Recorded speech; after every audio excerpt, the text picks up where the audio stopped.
the Center. David is a developmental neuropsychologist who's taught educational neuroscience and universal design for learning at Harvard's Graduate School of Education for more than 30 years, and also helped us found CAST, the Center for Applied Special Technology, a not-for-profit research and development organization focused on improving education by taking advantage of advances in modern learning sciences and innovative learning techniques.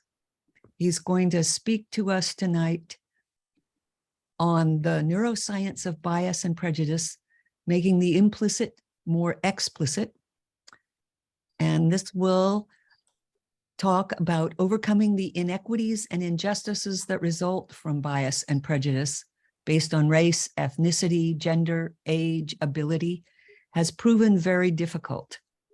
This presentation, with the discussion afterwards, will examine what neuroscientists have learned about where, when, and how such biases originate, and how that knowledge can help us create better remediations, interventions, and filters. If everyone would mute themselves, and please feel free to make comments and ask questions in the chat. And Dr. Rose, please take it away. And Pamela, if you, I'm not going to monitor the chat. So if you see something that comes up in the chat, feel free to interrupt me, okay? Okay, but I'll probably wait till you're finished unless you really would like to be interrupted. Yeah, I'm fine with being interrupted, and I'm also assuming that you all be fine when I say don't want to talk about that now. We'll talk about it later. Okay, great. But feel free to raise. Sorry, we'll do that. Thanks. Great. So feel to raise your hands or put something in chat, and Pamela will either answer it herself or get my attention. Thanks for coming. I've been with you once before on a very different topic. And this is a relatively new topic for me. I've been working with two women on a kind of major revision of the Universal Design for Learning guidelines that has to do with equity and racism and various biases. So I've had to do a lot of homework over the last year, really. And those two colleagues, Nicole Tucker-Smith and Jenna Gravel, deserve much of the credit for anything I'll say here. They're both strikingly smart and original educators and researchers. At any rate, actually, I'd like to say, working with them now for a year, I'm retired, so I have plenty of time, has been one of the best educational experiences of my life. They're one white person primarily interested in disability inequity, one Black woman primarily interested in equity around racial lines, and me as a aging person interested in equity around ageism. Not that much yet, but anyway, we've had great discussions. I've learned a lot from them, and I appreciate it. Okay, so I'm going to have share my screen here.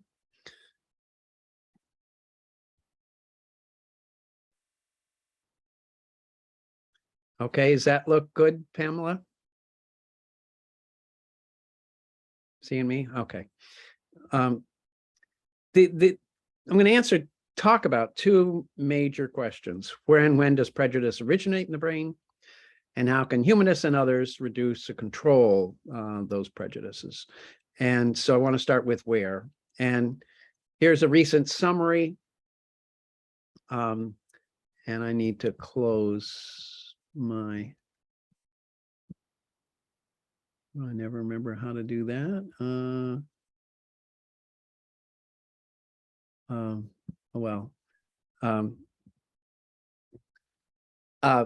I skipped over the summary. Summary says, You can use the arrow keys to jump forward and back. It's not doing it for some reason. There, finally, thank you. So from fMRI, we'll talk a little bit about that later. Race perceptions on prejudice evoke a network of activity in regions involved in person perception, motion processing, so on. Actually, it's even larger than that. So large networks of the brain are involved in what we would typically call any of the prejudices and biases. And it lists a few of the areas that are most strikingly called out all the time: the amygdala, the fusiform face area, medial prefrontal cortex. We'll talk a little about each of those. Prefrontal cortex for sure we'll talk about, and we'll probably skip anterior cingulate and orbitofrontal cortex, but I'd be happy to have you ask questions about those later. But I just want to say from the outset, because sometimes people think, well, maybe there's a racist part of our brain, and it's just not like that at all. People spent a lot of the first decades looking for the sort of the racial center in the brain, and it's just not a good way to view how the brain works. Okay, where do we find bias and prejudice? And I'm going to talk about sort of three main large networks of the brain. This is one of the ways to talk about the brain. There's many different ways that people use to talk about networks in the brain. I'm going to choose this one because this is the way I was taught. First big section we're going to talk about is the whole back half of your brain. And we're going to talk almost always today just about cortex. And it creates an internal model of the environment you live in. And it allows you to recognize what's regular and what's irregular so you can better predict the future. So that whole back half of your brain, that's largely what it's doing. It's taking information in from all of your senses and checking, is this what I expected? Are we in the world I'm living in and used to? And if not, where should I pay attention? And so on and so forth. But it has constructed a model during your whole childhood and adult development, and it involves all of your senses, and you probably already know that sort of stuff. I'm going to use I'm trying to some new things tonight, and some of them will bomb, and we'll see later. But I want to talk about this cabinet a little bit tonight. So this is a kitchen cabinet in our kitchen, and the recognition cortex visually has got a good model developed of this cabinet. So that allows me to know where things are. I don't have to look up an index somewhere or go and kind of search around through here. In fact, as we'll see, my hands sort of automatically reach down to get the Quaker Oats. I hardly have to look. I have a great model of it. And that model is predictive. And that is, if someone puts a new coffee pot in there, my brain goes, whoa, what happened there? The model, it's not regular, and check it out, draws my attention there. And you all have these, of course, elaborate models, and you use all of your senses to do them. But anyway, so there's what visual recognition cortex does for you. And within visual cortex, there's very clear segregations into areas that are specialists, like people on a committee. You can see where shape is recognized, lines, the color, and the one we're going to be interested in, face and object recognition, particularly tonight, facial recognition. But just important to know that we really do have these specializations. They're, by the way, different for each individual. Some people have a large facial recognition area and are really good at it. And some people have a very small facial recognition area and are really bad at it, just like everything else about us, huge individual differences. A lot of you know Howard Gardner, who's sort of famous around here. He had a very small face recognition cortex, and so he would not recognize his own graduate students when he would run across them in the hall. But he disguised it very well by remembering what kind of clothes they have and so on. But I was pleased once when he actually remembered who I was by just seeing me. Anyway, that's question, Dr. Rose. Yeah. Chris wants to know, our survival heuristic in the older part of our brain, is that another way to call these prejudices? Well, let's let's wait on that a little bit. Ask that again later, okay? Great question. And here's some more of that specialization. There's showing face in amongst, areas for objects and so on and so forth. We specialize, but here's the famous one. I'm assuming most everybody's seen the dress. All you have to do is type in the dress in Google and you'll get this picture. And it's a network of things that recognize it as a dress. Obviously, you use color, you use the shape, you use lines, all of those things to actually come up with the fact that this is a dress. It's a network of a lot of parts that go together for you to recognize the dress. But it's a viral example of bias in the network because, as you probably know, people really see a different dress and it's not subtle.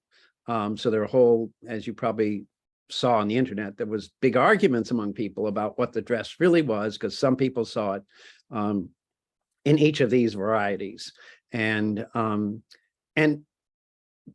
would not, I think you all know this, but they wasn't like you could convince them, no, it's really a blue dress with black lines, because their eyes would tell them, no, it's really a white dress with gold lines. And each of the groups would be quite puzzled to find out that there were people who didn't see it the way they did because it seemed so obvious. Oops, I got to tell you, not everybody always knows why that's true. So why is it true? Because you have biased visual systems that take lots of information in to bias what you see, because that often makes you smarter. In this case, there's a part of your visual system that's always keeping track of where's the light coming from? How's this illuminated? Because that's very valuable so that you don't mistake a lion because it's dark now and it doesn't look yellow. So you have these incredible parts of your nervous system that are just keeping track of, oh yeah, in darkness, a lion doesn't look the same as a lion looks when it's nice and bright. And your ancestors survived because they had that contextualized vision. So that's a bit of sort of more top down, like, okay, in this context, it's a blue dress. And that's because you can see in the background, these are pictures that are made up, but people interpreted what was happening because the picture was ambiguous about whether it was inside a house or on the patio. So that's the central ambiguity is in your brain. Some of you decided without your intent or consciousness that this was inside, and some of you, your brain said, no, it's outside on the patio, and therefore the argument. So that's a prejudice and generally a smart one. It's, as I said, evolutionarily a really good thing to have in most cases, and it screwed up the dress. Now, the old view was that vision sort of started at visual cortex and worked its way up through the nervous system, through all the other parts. And now neuroscientists and psychologists or anybody realize, oh no, the dress is just an example of the fact that we're always perceiving things in these large networks where a lot of things go together to tell you that it was a blue dress. And they have been things that you have learned over your whole life and many different ones. And there's many other kinds of illusions we could make about blue dresses and so on and so forth. So I just wanted to highlight the idea of things being networked where the top down, like, oh, but it's outdoors, is part of your recognition of color and of the color of that dress. So we're very contextualized in that regard. That's an important thing to kind of think of. So I'm just going to say what happens in one part of the brain affects biases what happens in others. And if you can see all these reciprocal connections, it's important to understand how reciprocal they are. Remember when I was taking anatomy, in a lot of cases, there's more top-down connections than bottom-up. We think of sort of the information coming in visual cortex and kind of coming up so that we recognize things like dresses. But in fact, gigantic amounts of downward axons are everywhere. And axons crosswise and so on. It's a real network and it's incredibly connected. It's hard to find parts that aren't connected largely throughout the brain. Okay. So there's lots of examples. Depends on whether you start going right to left or top to bottom, what you see in the middle, because your brain's going to take context in and go, oh, if I read across, it's a B. If I'm looking down, looks like 13. Smart for your brain. What color you see depends on both the bottom up and the top down. Those bias what you see. Okay. Here's another one. I don't know if I want to, well, I'll just read this.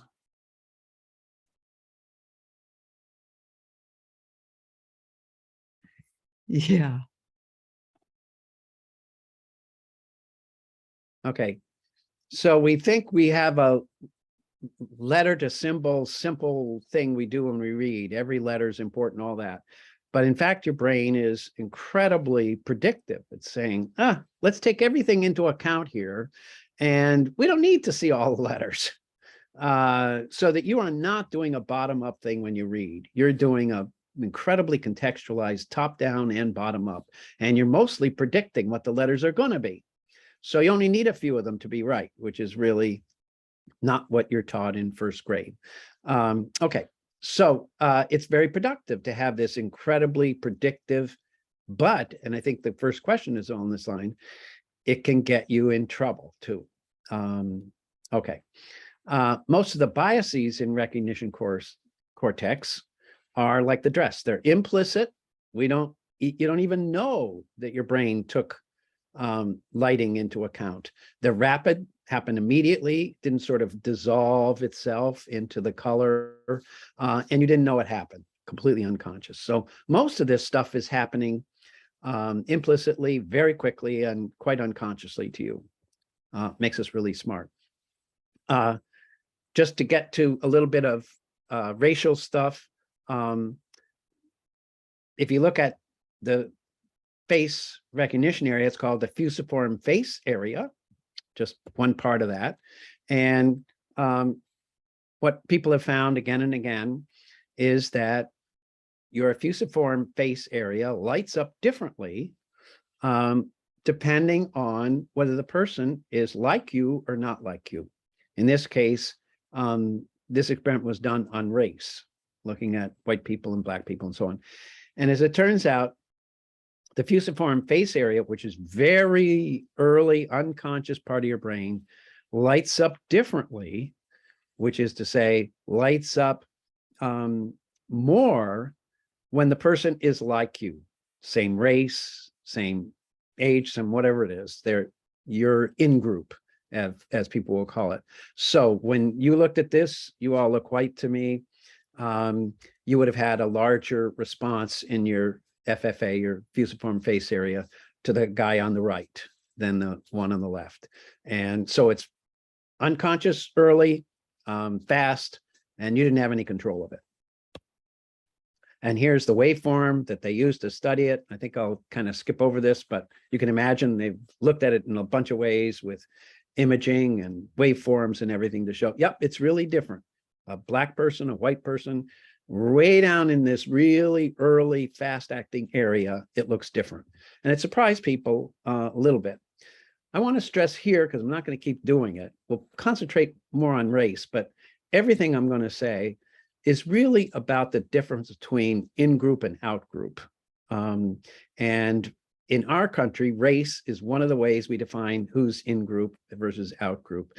But in other cultures, that's not necessarily the true. Other markers are used and so on. But I'll often use race, but if you want to be thinking about age or gender or whatever, it's usually us versus other.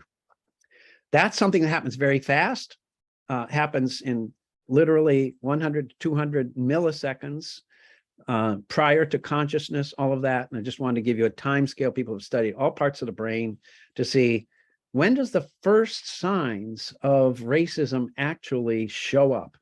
And we're not going to go through all these. I don't want to do that. But some parts are very fast.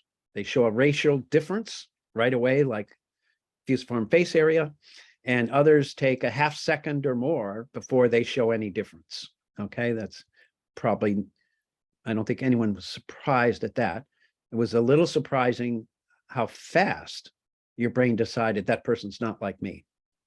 And then lots of experiments have been done to see how fast you can recognize differences in race in things like this. Wonderful book I'll recommend, Biased by Jennifer Eberhardt, which is a Stanford professor who works with the Oakland Police Department. And it's really a wonderful book talking about racial prejudice in police and what to do about it. And she's done a lot of the experiments to show if that the face has been included here, but if that face is black, all sorts of things happen differently in the brain than if they're white. We'll talk about a few more in a moment. Okay. So the first networks we talked about are in the back. They show very early responses to people that are different than you, and so on, recognition. We're going to go look at 3 areas, so I'm just going to preface it so that you'll see where we're going. The first is there's biases in what you see. So if it's any of the things we've talked about, like the dress, you're always going to have some biases about it. Maybe I shouldn't say that always, but pretty unlikely there aren't going to be some biases in your system. We're going to move to biases in what you feel, things like emotions, and we'll end with biases in what you do. Okay, because one of the things I want to argue here is that we've had a lot of trouble because we think of bias and prejudice way too narrowly, and we address it in one way. And this whole talk is an argument to say you can't do that. Bias is not like that. There's many forms of bias in our brains. They come at many different times, and there has to be interventions that are smart enough to do it well. Okay. So second is the middle parts of your brain. So the brain's been opened up here, and the middle parts of your brain are the parts that you experience when they're active as emotion. They evaluate what's important to you. So here's all the parts of your brain that make food be important to you, or make lions be scary to you, or falling down be scary to you, whatever. These parts aren't about recognizing that it's a dress, but in fact, valuing the dress. Well, what value is it? And literally, there are parts here in your brain, I talked about sort of this the last time I talked with you, that light up if you think it's beautiful. It's not that it's a dress, but that if it's beautiful, these are the parts of your brain that will light up because it's value to you, okay?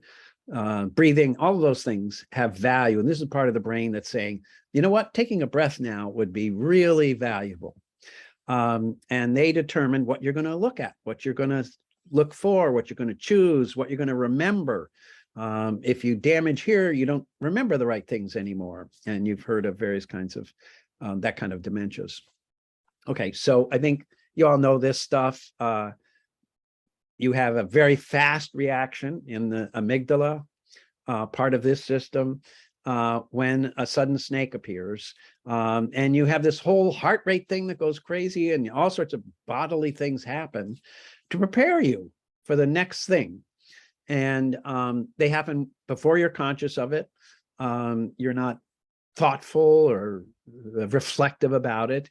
You know that you've already jumped, and then you kind of look and go, oh, no, it's just a garden snake. It's nothing, whatever. That takes a lot of time. But that first reaction is organized by much simpler parts of your nervous system, the amygdala being one of them, to say, wow, jump, figure it out later, but get out of here. And get your body ready for fight or flight and all those things that you've probably heard of before. So there's the amygdala, just to show where it is. And it's a key part. When people study racism, they often study the amygdala because they're studying people's emotional reactions. Are they reacting, not just are they recognizing a white person versus a black person, but are they feeling differently when they see a black person or a white person? And Studies here show that the amygdala is more active when you see someone who is not in your social group, a white person seeing a black person, for example. So the opposite of the fusiform face area, here it's the amygdala lights up more to say, this person isn't like you. This is someone from the out group, and they're potentially novel or dangerous. They're not, one of your intimates, not someone you already know, et cetera, et cetera. And we need to be on alert.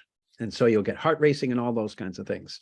So the amygdala does that for race too, in most cultures. We'll see not in all cultures.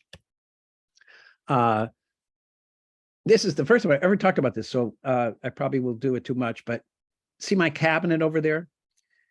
For the first several years that we lived in this house, I would go to get the cereal down below. You can see that. It's a higher cabinet than it looks. And the upper cabinet would be open because I forgot to close it when I got the bowl. And I would smash my head on that pointy cupboard door there. And it really hurt like heck. And sometimes I would just like, I'm sure you've all done this when you stood up under a table when you were 3. So this is me at 75, standing up full throat and crashing my head, and it would be incredibly painful. Now, what I noticed, and I really didn't think about this till fairly recently, when I go to that part of my kitchen, I now recognize my heart start to race, and I am emotional because I'm afraid I'm going to bash my head over there because my brain has learned this place is dangerous for you. That door is going to hurt you. So when I bend down, we'll talk about this in the motion. I realize I bend down in a weird kind of way, like I'm super cautious without thinking about it. I'm not going over there thinking, oh, I hate that door. But my brain is going, oh, I remember this. This is a dangerous part of the kitchen, and gets me ready. And I stand up incredibly slowly so I don't bash my head again. All of that's automatic. I'm not even noticing it, except once in a while I go, wow, that's funny how I'm bent over here. And I realize, what's my heart racing about? Anyway, so you've seen things like that. You've all got them in your past. And snakes do the same for you. And I think I can skip this slide to say, we all have those fast reacting things from places like the amygdala. And we also have these much slower things, which is what we'll be talking about soon. Let's see, I'm worried about my time here. So just let me think for a second. I love this piece here. I'm going to do it fast and we'll see. So your brain is built to, emotions are really, I should say that, emotions are really when there's been something that has disrupted your values, like safety, or like you have something really, really good happen to you. You feel emotions. They're like you have set values for things. These are the things that I value. But when things come in better than that, you go, wow, joy. You have all kinds of flushing and things that happen in your body, emotion. And similarly, when you see something frightening, you have all of those things. We have feelings that they're happening much more than you think. They're happening all the time. When you're walking down the street, your brain is remembering, oh, this is a nice part of the street. I've had good things happen to me here. Never walked in dog poop here and stuff. So your brain's keeping track of how you felt in all of these ways. Well, Capgras syndrome is an interesting thing that shows how powerful and unconscious these are. And it's people who show up in psychiatrist or psychologist's office because they say their spouse has been taken over by an alien. Someone has replaced their spouse with someone new. And they'll have either that it's someone who's able to fake it really well, or that it's an alien from another planet or something like that. And it's just bizarre. And they're people who are, normal people otherwise. And the psychiatrist used to go, what? This is craziness. They're crazy. And then people discovered, oh my God, they've had a small lesion. And what that lesion does, and I'm not going to go into detail here, but this is typically the way you process someone's face when you see it. And oh, I should say what those are just enough. The A is the amygdala, and the F is prefrontal cortex, which I'll talk about later. So they're part of your face processing network. It's not just that face processing part, but the information when you see a face goes to the amygdala for you to say, is that familiar or not familiar? Is that something frightening, or is that something I'm really happy to be in love with? And frontal cortex adds a whole social dimension to it. Somebody I empathize with, someone that I would like to be like. Anyway, so those A and F are cut off by a lesion. So now you recognize the person perfectly. The IT is that face processing area. So you don't have any trouble recognizing them, but you don't feel right. That is usually when you see them. Oh, I left out a key thing. It's always their loved one. It's not just like the mailman, unless you're in love with the mailman. It's somebody that created great emotion for you. And what happens is that that person is the person you no longer think is real, that there's something fake about them. And what's happened is that the brain is doing this wonderful thing of saying, okay, visually, it is my wife. But when I see my wife, I feel something. I feel the love. And you don't recognize that you're doing that all the time, but you are. It's evaluating because it says, yes, I love her, and so on. Well, now that part had a lesion. It's gone. And so the brain goes, wait a minute. It looks like my wife, but it can't be her because it doesn't feel like my wife. And what I wanted to show this for is to show how powerful feelings are, because it wins. That is the feelings. If the feelings aren't right, the brain says, I don't care what it looks like. It doesn't feel right. It's not part of my values, right? And so it can't be my wife. Isn't that interesting? How strong, because you don't always feel those emotions inside your body, but they're happening. And in the Capgras, the person says, looks like her. Oh, doesn't feel like her. Can't be my wife. Fabulous. Okay, so you're doing that all the time. Very powerful. And I should say, one of my favorite movies, it's embarrassing to admit, The Notebook, is about another condition where with onset of amnesia, kinds of symptoms, the person knows she's in love with her husband, but doesn't know who he is. Same kind of phenomenon, okay? So we've looked at two parts of the brain. The back part, recognizing things, that can be biased. And the middle parts can be biased by your whole history. I love this person, don't love that one, etc. Front cortex is about taking action on the world, planning, organizing, and executing actions on the world. So the front part is how you move about, and that's how you can escape the snake. You can organize yourself to move or just jump automatically, etc. And here in my kitchen, I now, as I said, have developed a posture, a readiness to move. When I get there, I bend over very carefully, intentionally now, so that I don't crash my head again. And that's a bias now. It's weird. If someone else would come into my kitchen, you would notice that I have this weird posture when I get over there. Other examples are bound in your life. I've been noticing how strong the sort of biased motions are in something like a car. That is, when I have my keys in my hand just automatically goes into the keyhole of the car. I don't have to think about where's the key thing, and I don't have to look at it and watch my hand or anything. My brain has learned this is what you do with your key. You stick it in here and you don't have to, and you've had this happen. You don't notice it until you get in somebody else's car and your key comes out and you go, oh, shoot, where you have to, because your brain model is usually your own car, unless you have several cars, in which case your brain gets really good at recognizing from your butt which car you're in and does it automatically. Anyway, you though have all these huge motor biases about when I get in my car, my arm just goes like this with my keys. You don't have to think about it. That's why it's great. But it is a bias. You have certain things you do all the time. They're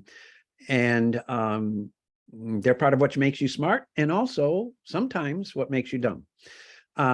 And we have all kinds of, I thought I had another one in there. I guess I took it out. But anyway, there are many racial biases.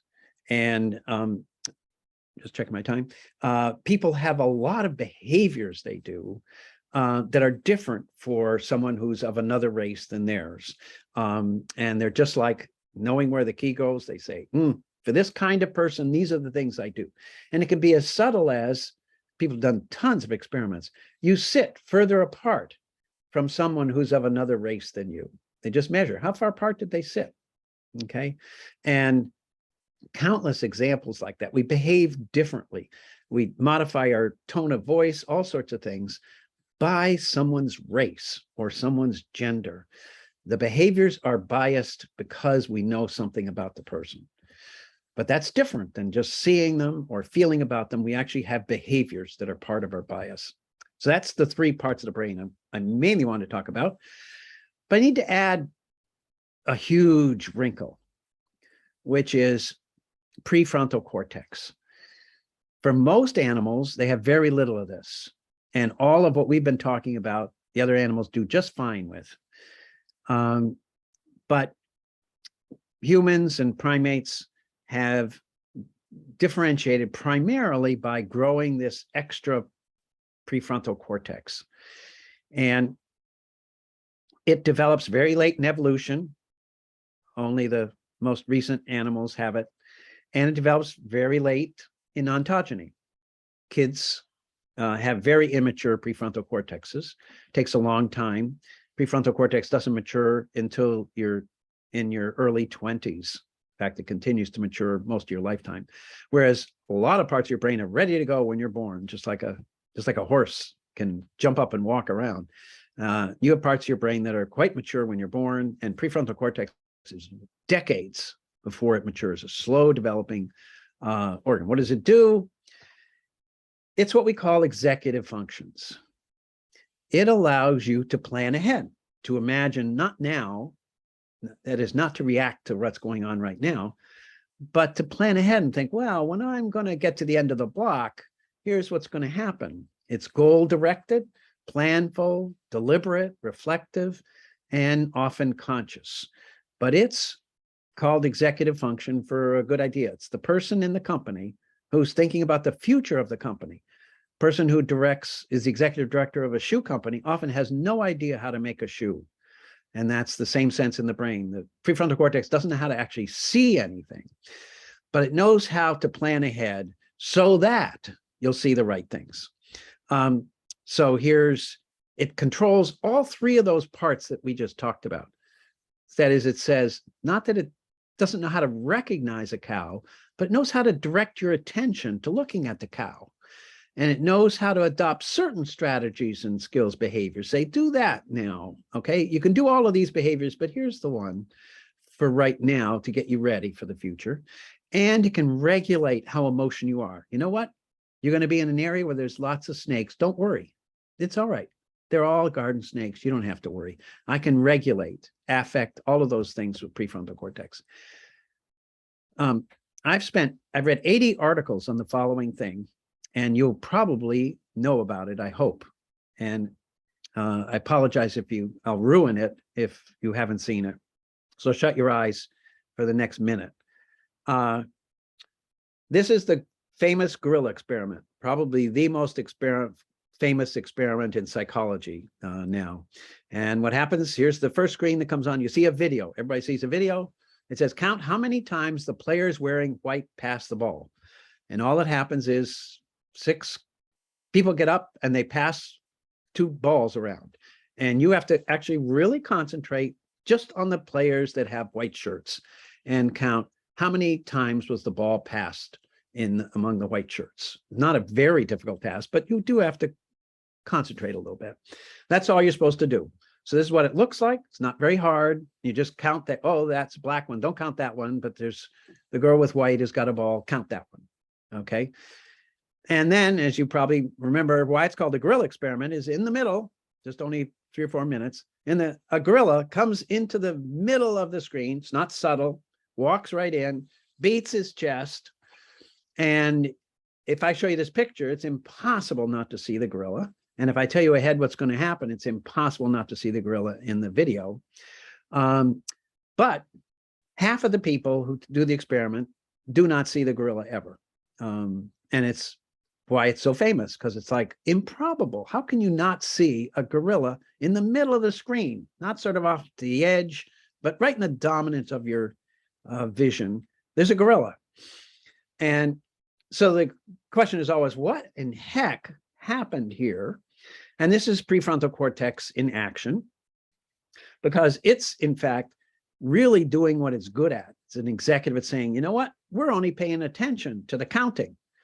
And you're able to suppress, literally, other things which are biases, which is really interesting, because one really incredible bias is to notice unexpected things. A gorilla walking into the scene is an unexpected thing that your brain is designed by evolution to notice. Something as weird and big and scary as a gorilla walking into the scene is biased in your nervous system by low-level parts for you to notice it. But your prefrontal cortex is so strong when you're grown up that it can suppress even that instinctual, reflexive look at the gorilla and say, we're not looking at the gorilla now. We're gonna keep counting. And I will say the experiments show that, in fact, if you look just at the eyes actually do notice the gorilla. So what the prefrontal cortex is saying is, don't attend to it. It's not that it wasn't seen by your low-level FFA, fusiform area. Your eye goes, oh, but your prefrontal cortex says, don't pay attention. We're counting now. Fabulous. We can overcome that instinctive bias. That's going to be good for us when we talk about bias. What are the things we can do? I'm sorry, I'm talking real fast because I'm talking real fast. I'll hopefully stop soon. I want to argue that there's really two kinds of control systems. One is all of that fast stuff, largely unconscious, that's going on all the time, that keeps you alive, that does helps you avoid snakes and helps you fall in love and all sorts of things. And that's what people call the automatic fast system. And the executive system, which we just talked about, this prefrontal cortex, is much slower, takes time. It doesn't notice the gorilla, etc., as fast as your eyes do, but it can pre-plan ahead to not notice it.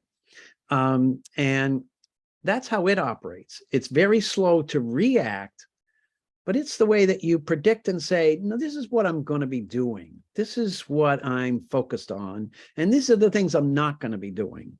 And in that sense, it's an executive. We're not going to make any more shoes in the fall. We're going to start making summer dresses. Okay. And I think I can skip this. Two kinds of control systems. But again, this is part of the top-down. Prefrontal cortex is top-down. It says, this, I don't care about your biases. We have a goal here. We want to count. And when we're counting, we're not doing our regular stuff, including all those biases. We're going to do what the executive says, okay? I'm simplifying a little bit, but that's sort of the notion one. That's a top-down executive decision, and we override a lot of the underlying stuff that's been happening, okay? And people have studied prefrontal cortex to say, well, is racial differences occur there? And the answer is yes. On the left, this is what it looks like when you see someone that belongs in your social group. On the right is someone that doesn't belong in your social group. Could be race, could be gender, could be whatever. That prefrontal cortex reacts differently to in-group versus out-group, also like those other lower structures we talked about. But what most people think the prefrontal cortex doing is anticipating and trying to control those lower biases with ones that you've picked up from your culture often. And but in any case, prefrontal cortex responds differently too, among many other areas that show racial differences, for example. And we're going to talk about why that's important to us.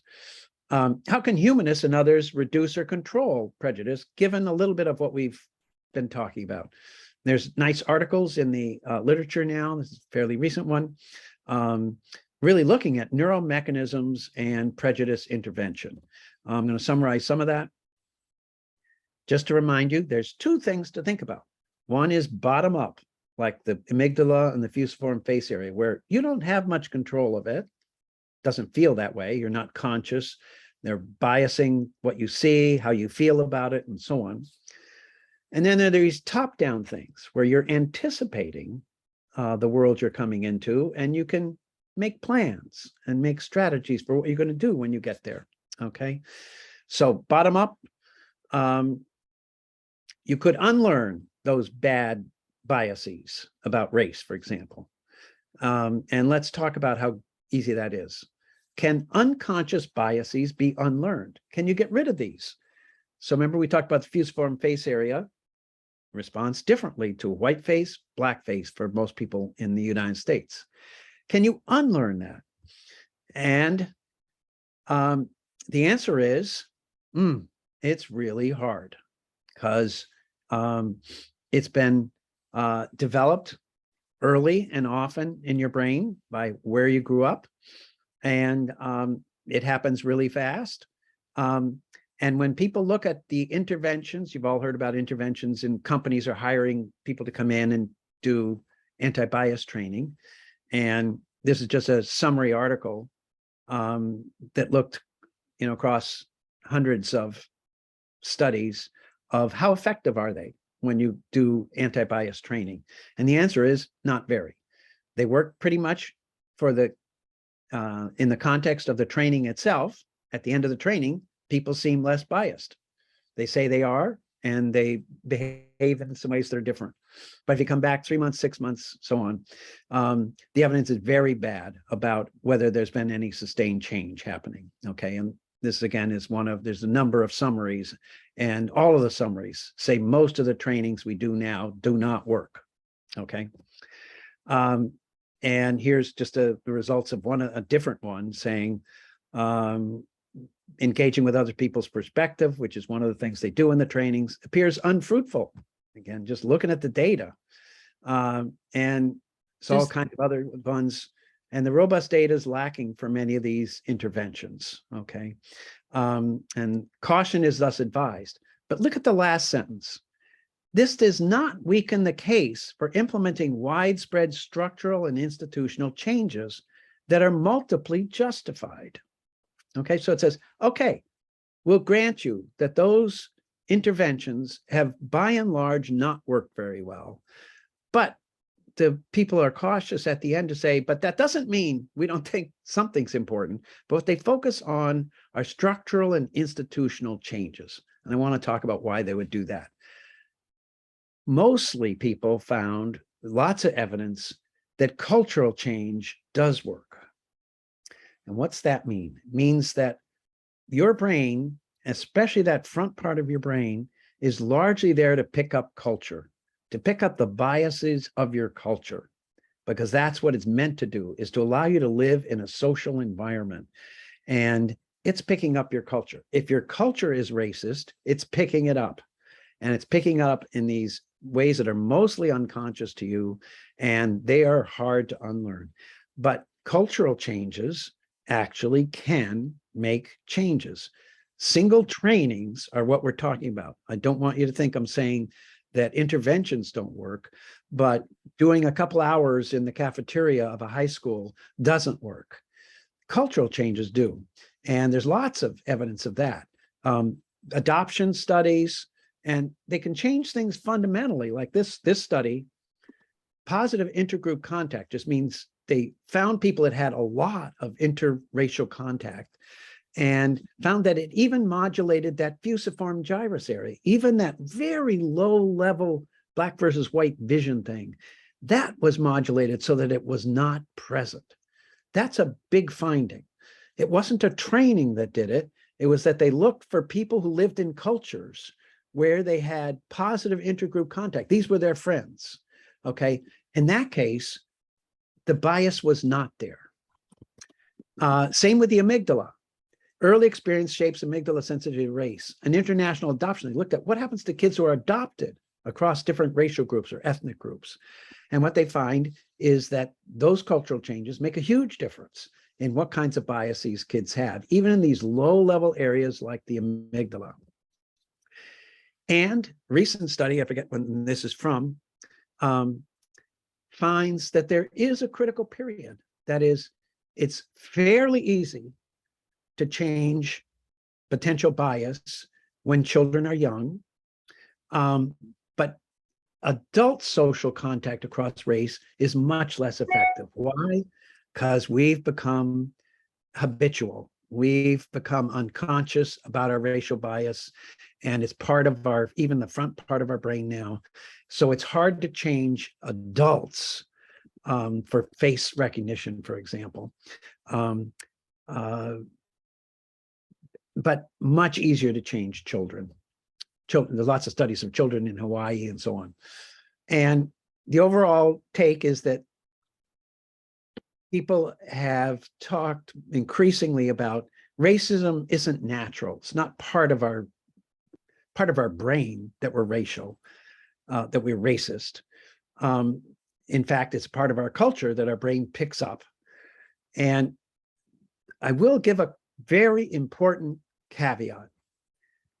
We are, I think, the majority of neuroscientists would say we do have a bias about in-group versus out-group, that our brains seem predetermined to look for in-groups because that's what makes us smart. Oh, these are the people I can hunt with. These are the people that I can trust, that if I give them food, they're going to give me food later. Those things are important in our brains, that are social brains, that you've really got to pay attention. He's in my in-group, I can trust him, so on and so forth. They're in my out-group, they're in conflict with me, they may stab me, and so on, et cetera. What's not inherited is whether race helps you do that, or whether the way they dress, or the way they look in any way, or the way they speak. That is culturally learned later. But I will say, a thing that humanists would have to worry about is there's a fundamental thing about humans that wants to define some of us as like us and some of us as not like us. And if anything, to exaggerate it. Some of you may be neuroscientists and know that edge detection is a big thing in visual systems. And it's sort of like that. It sort of exaggerates. Oh, these are my kind of people. These are not my kind of people. Race is not, as far as people are increasingly seeing, race is not born in or anything like that. But it's one of the things that's adopted. Oh, I can use race to tell who's in my group and who's not my group, but I can use any of the other things, including their accents and so on.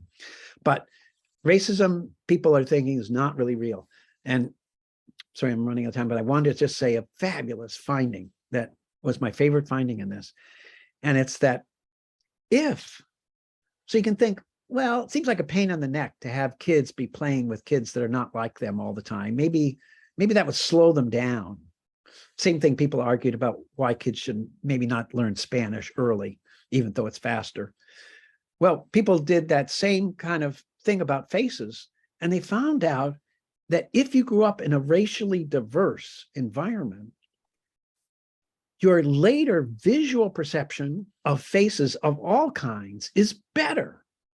It's an enhancement. And the neuroscientists, I love it the way they summarized that if you grow up in a segregated environment where everybody looks like you, it should be considered a deprived environment. They're not giving you a chance to grow your visual cortex, your face recognition area in the way that you should.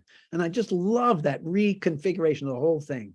Seeing people who live in white communities like I do as depriving our children from their full abilities is really a wonderful kind of neural retuning. Okay. The most efficacious things that humans can do is to change the culture in which our children are raised. Okay. Going to trainings is not going to be. What do you do in the meantime? We can learn to control. We can adopt what prefrontal cortex does and use it. And I like this headline of a popular article. In the brain of a racist, a lousy prefrontal cortex. And I'll skip that because it's got its own biases. But anyway, skip that. I'm just going to do one example of a great way to control bias. And this, what's wrong with this picture? I think if you can look there, you can see there are no women in the New York Philharmonic in 1950. And there were almost no women in any of the major orchestras in the US in 1950. Once in a while, there'd be a harpist or a flutist, but it was like 1 or 2%. And now you think, what? How did that happen? Here's the actual graph of something happened in the late 60s, where all of a sudden women started becoming normal parts of orchestras. Took a while to catch up, but now women are at 40% of the major orchestras in the prestige orchestras. So what happened in 1960 to 70?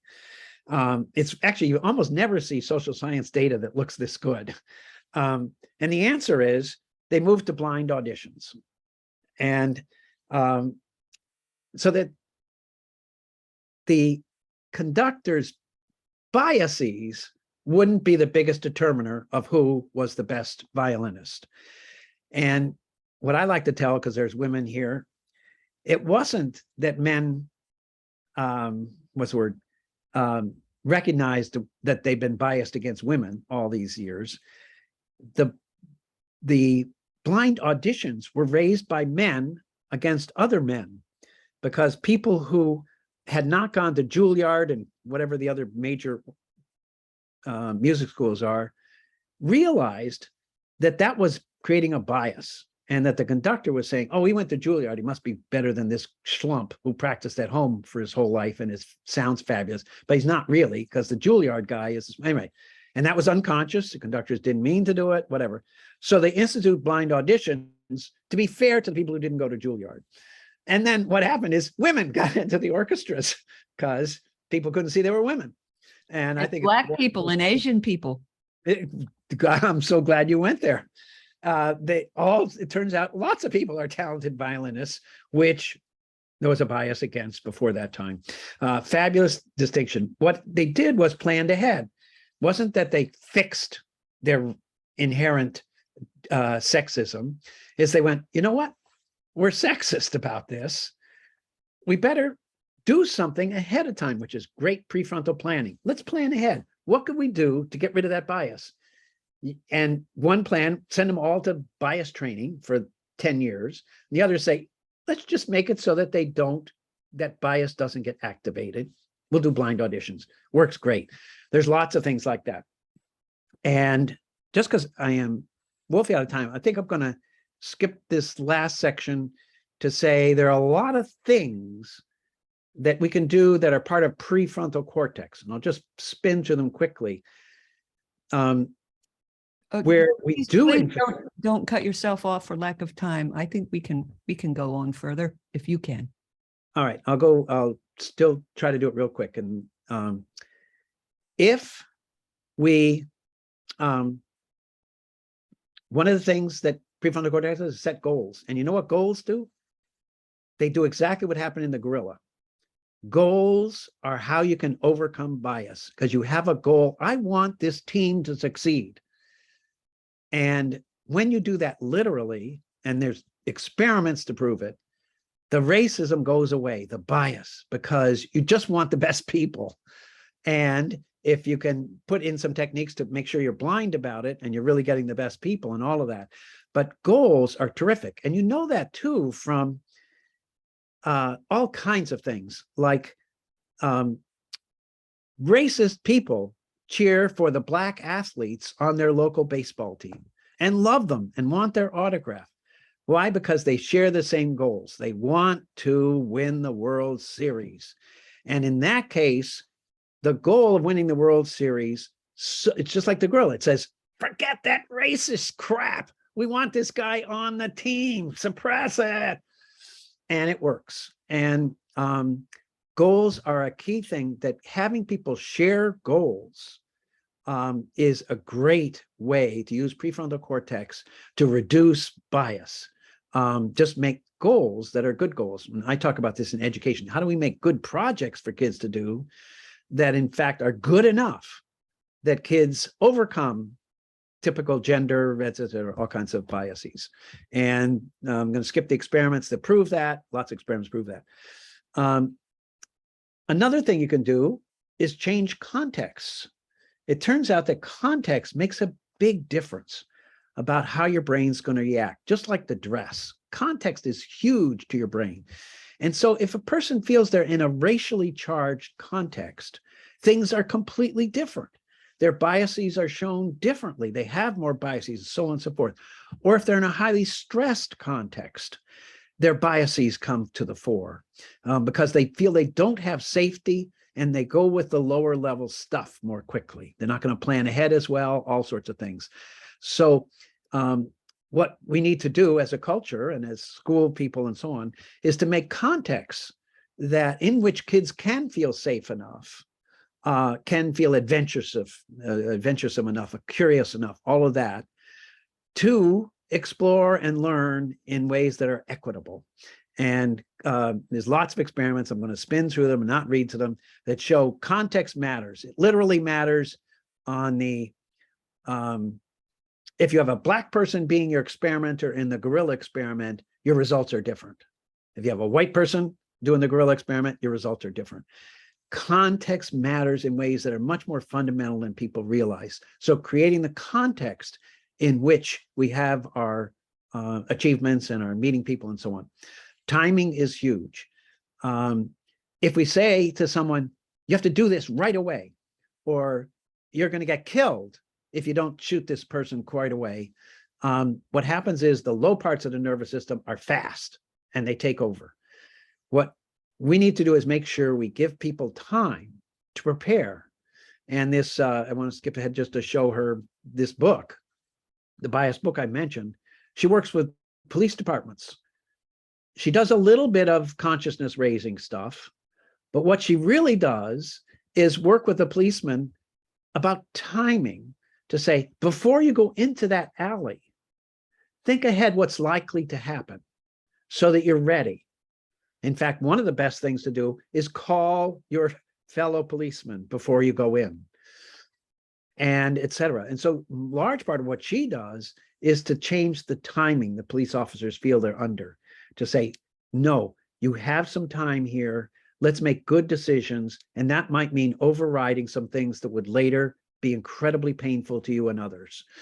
So timing, context, change that context, say, I don't want to meet you in the alley. Come out here where we can all see each other. And she teaches police officers better tactics. What are the things you can do besides shoot? And trains them on that. So they make sure they have options. There's not one thing they can do, which is shoot, and say, you know what? Make sure you have enough time to think. Make sure the context feels safe to you, et cetera, et cetera. What's your goal here? Goal is to save as many lives as possible. Okay. Now, what are the strategies that would be best for doing that? Okay, et cetera. And last, most importantly, values. What do we value? Turns out to have a huge effect on our biases. And this is the cultural part. What does our culture value? Do we value equity? If we value equity, it makes a difference all the way down that whole system.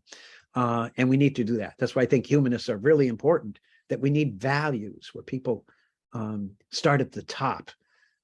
Since you gave me the minute, I want to say, people think of goals at the top level of the nervous system. Goals aren't the top level of the nervous system. Values are. Goals are a procedure for reaching values. And it's values that cultures really instill into kids. And we need good values being taught. And hopefully humanists will do that. Things. This is my last slide, Pamela.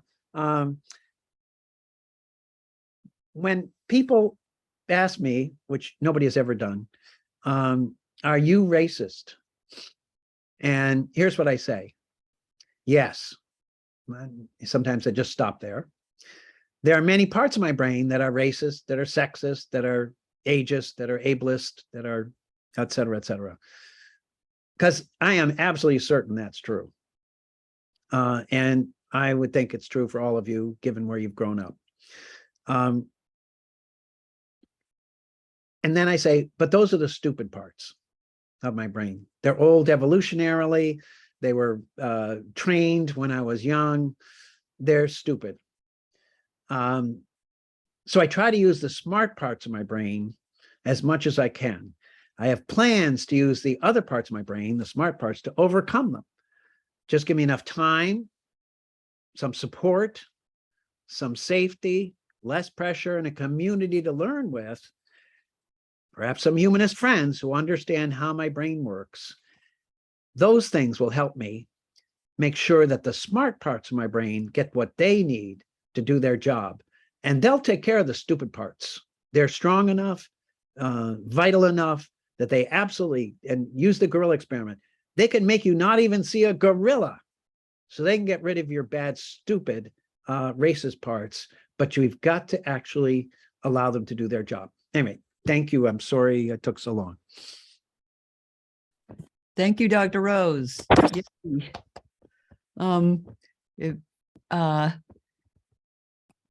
Chris had a couple of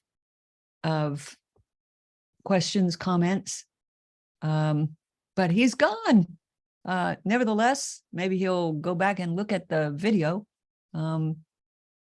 He said,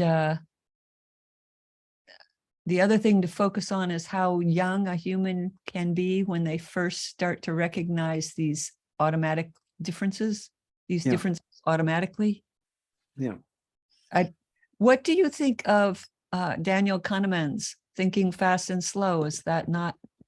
Same. Well, I usually give him credit, but I was racing for the Thinking Fast and Thinking Slow is the way Daniel Kahneman talks about it. So most of the three parts I began with are thinking fast. And you want them to think fast. Actually, when you see a snake, you want to jump. When a car is coming at you, you want to jump. So it's not like you want to get rid of those parts. But the thinking slow part is prefrontal cortex, and you really want to put yourself in positions where that has a chance to work. And in fact, so I would say it's better to avoid the snake altogether than fight it. So if you can hear ahead, there's a snake on this path, the best thing isn't to like go down and be jumpy. It's to say, you know what, I think I'll take the other path. What we want to do is make sure we're mostly operating in that smart part of our brain. You say that please feel free to unmute yourself and jump in and ask a question, everybody who's still here. I know I have a tendency to dominate. And so everybody else should have a turn too. I have a question. Yep. I sort of alluded to this in an earlier question at the beginning of the chat. How much your visual... Who's talking? Can you just tell me your name so My name's Terry Washington. Okay, hi. Hi. How much is your visual sense? How much does that affect bias? And I was asking a question, how much bias does a blind person have if they can't see color or shapes or anything that would impact that? Oh, this is that's a good question, because my background is to see people with disabilities as largely the same as the rest of us. People who are blind can be just as biased and prejudiced as anybody else, but they may tell the person is Black because of the sound of their voice, for that bias, and the way they smell and whatever. They're incredibly, trying to think of some examples. I've traveled a lot with people who are blind, and they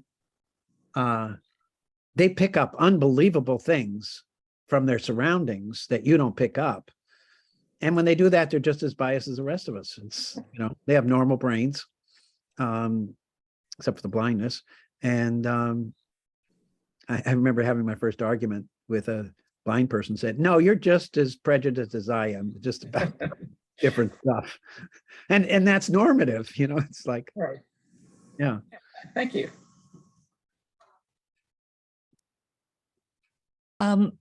In 2014, Mother Jones had an article about on the front of the magazine on black was, "Are you racist?" And in big white letters, and on black, the answer was yes. and it was about the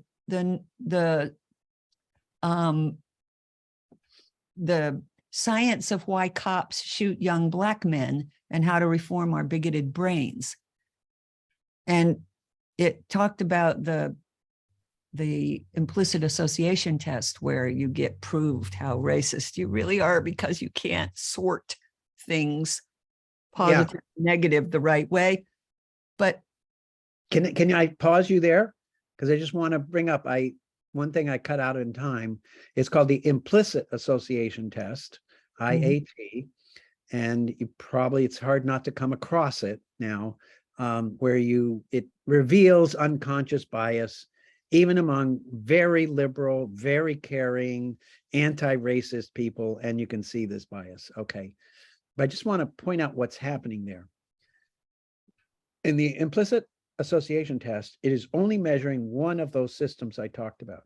It is just measuring that back part of your brain to see, what do you associate with what? And that's where it's sort of, those are connected, like I said. So color and shape are connected in a dress and so on. So what do you associate when someone is Black versus white and so on, so association? The reason I wanted to interject is because the correlation between that and acting in racist ways is not that good.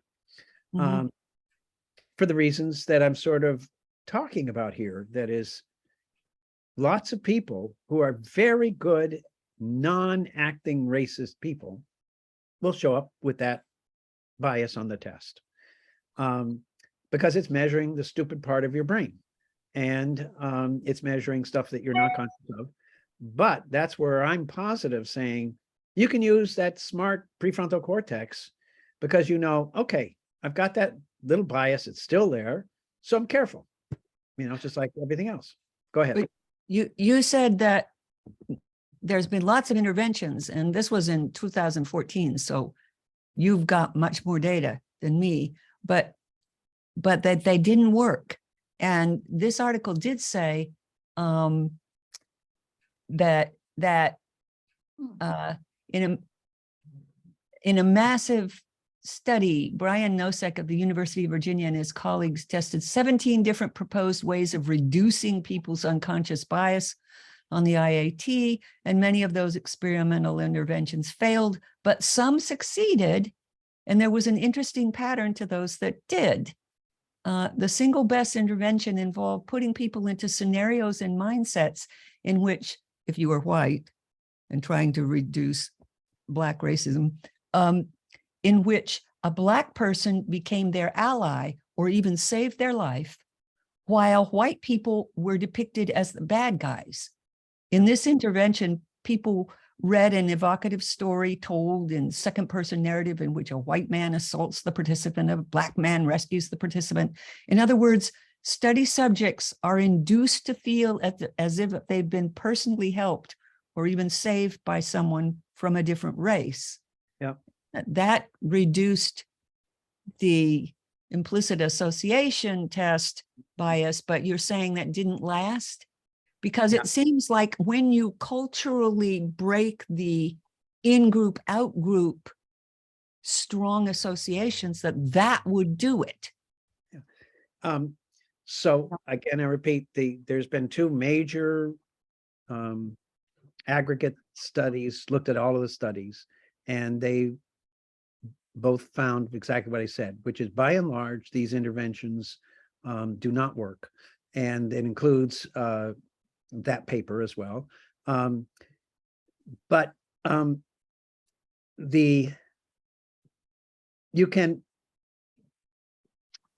it's actually a good thing to say. You can reduce that implicit bias.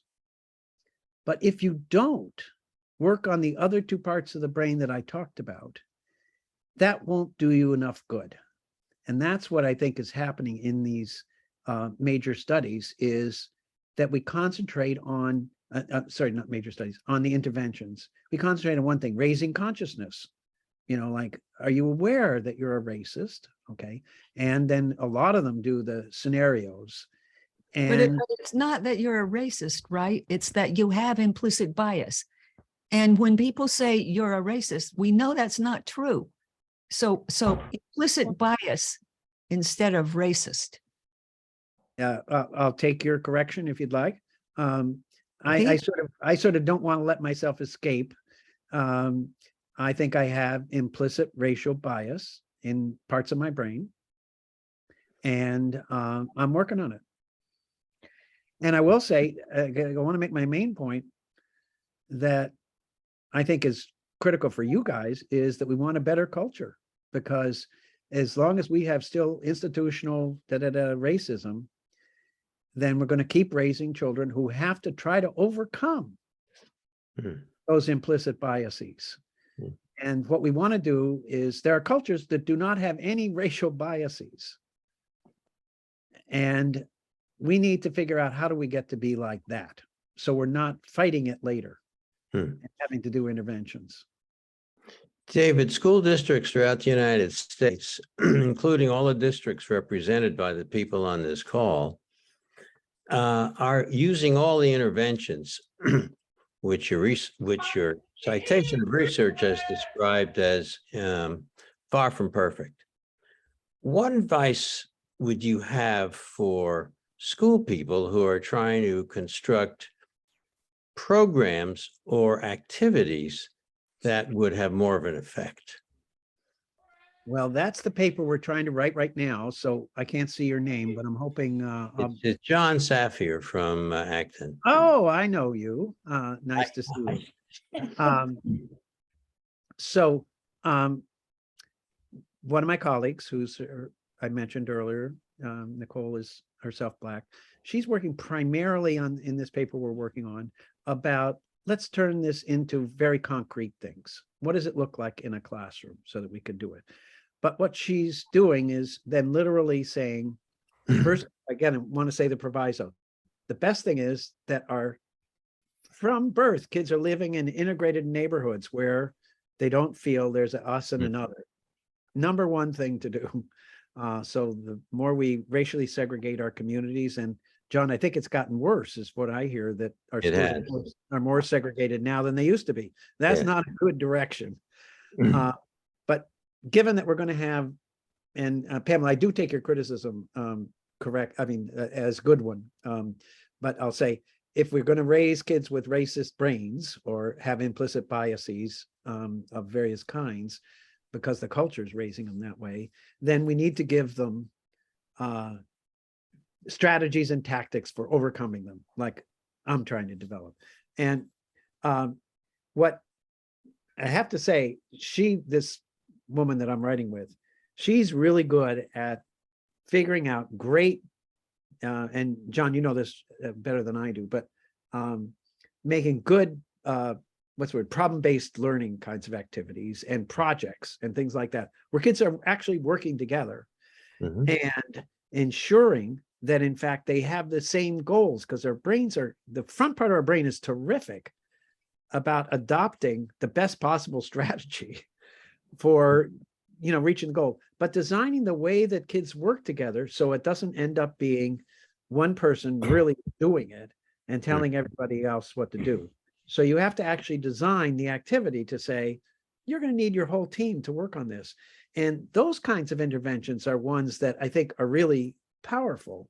The kids need the experience of working together and of adopting goals and learning how to work together better and better. We all need to do that. And then other things, John, you'd also be familiar with, but she really looks at, and the experiments show it. If you come into the experiment, like on the gorilla or any racist experiment, and you have pictures of nothing but white people on the walls, people who are Black are different in that, that they do not feel the same. They don't do as well. And similarly, the other race, that if, that we need to design stress reducing environments that say, let's make our schools a place where you see people that look like you, in leadership and in power and loved and cherished, where you can feel that way too. I got criticized by my colleagues because how did I say it? was, oh yeah. John, you may have run across this kind of thing too. The whole belonging word is interesting. And I'm sure I said this in my past, that I want all my kids to belong in my classroom. Mhm. But what I used to mean by that, implicitly, Pamela, not explicitly, was you should be more like me, and then you'll feel you belong here, that, Mhm. and that's a dead bad start for a kid to come into a classroom and find out implicitly that, oh, my job here is to not do the things I do in my culture automatically, to not have the same values, to not care about this, and not to see people who look like me and all of that. And then I'll belong. It's just, you can see this is not a good start. Right. And a teacher told us this story, and she was fabulous. She said, my job is to belong in the community. Mhm. Just Right. so much better. Right. And if I don't belong, and she talked to one of the mothers that, lived her whole life in that community, raised all her children to that school and everything. And she's the one that brings up, so how could I more belong in this school? I've been here for 50 years. And the teacher's only been there for 2 years. And she's saying, I want you to come in and belong here. And she realized, oh my God, I've got it backwards. And she's literally said, I need to belong to the community. And I thought, this is gorgeous. Identity safe is the phrase that educators are using these days to talk about what you're saying about making the kids feel included by being who they are. And the other thing is Gloria Ladson-Billings, who says, as a teacher whose students are not from the same culture as you have to immerse yourself in that culture, be it Latinx or Black based on hip hop, in order to understand the references and connections that you can make for the kids that show you value culture they come from. But the other part of my question, David, is what do we do to work on the adults? Because the interventions that we're working on with the adults, by having a director of equity and inclusion and hiring as a position in the district, and by doing various kinds of anti-racism training and reading all the books, are not getting at what you've identified. Yeah. That's the conundrum. Yeah. Well, I think you probably know more about that than I do. My background is in neuroscience, not in sociology. And I feel like I need to work with people who are smarter about how cultural institutions work, how people are enculturated into cultures, all of those things. So I would be embarrassed to offer, I think I'm not knowledgeable. In fact, that's why I'm working with these two women, because they have really different sense of this than I do, because they've grown up, both of them have grown up in places dominated by white males, and so they really see things that I do not see. And I'm a learner in that regard, but that's evading your question. Or I don't think I know, and you may know more than I do, John, given what you do. And I would guess that you probably have better ideas than I do. Well, about culture things. I once developed a course with a woman named Beverly Daniel Tatum, which included having white teachers immerse themselves in an environment where they were the only white person or the minority. But that's just the beginning. Yeah. And in districts that have 80% white teachers or more, it's a real challenge to face the issues that I think you brilliantly raised them. This is a presentation everybody ought to see who's an educator. Oh, very, very sweet of you, John. And I realize everybody wants to, in the old days, I would say, go home and watch Love Boat. But I don't know what it is we all watch now. David, we have a raised hand for FICA. Pika, would you? Yes, Oh, yeah, thank I you. see it. Hello. All right, let's have this be the last question, just so everybody can go to bed. Yeah, go ahead. All right, so I really enjoyed the presentation, and I I really wish that we had this kind of education really available to the masses. With the way that the immigration goes, with the way that people are literally people from everywhere are everywhere.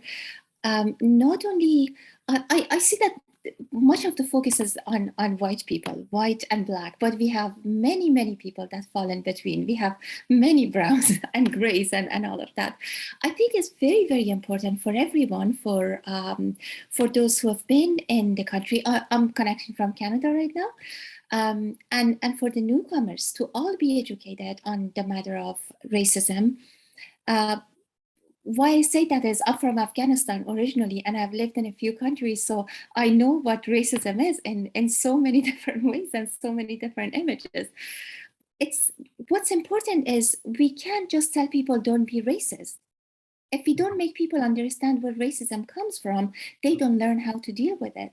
So I really appreciate what your presentation, and I really hope that we make this available more publicly in schools and recreation centers and institutes, universities. People just need to know where things come from so they could actually start learning how to deal with it. So thank you. Well, thank you for a very sweet comment. Yeah, and I said at the beginning, but not enough, you know, just using black-white difference is kind of,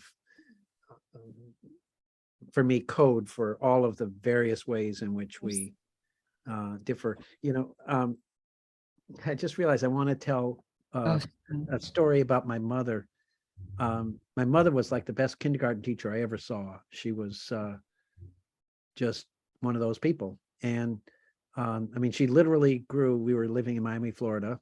And by the way, we had immigrant kids that were being left out. My mother started a kindergarten in our church, so it wasn't public at all. And it grew from her Sunday school class into 300 kids in a couple of years.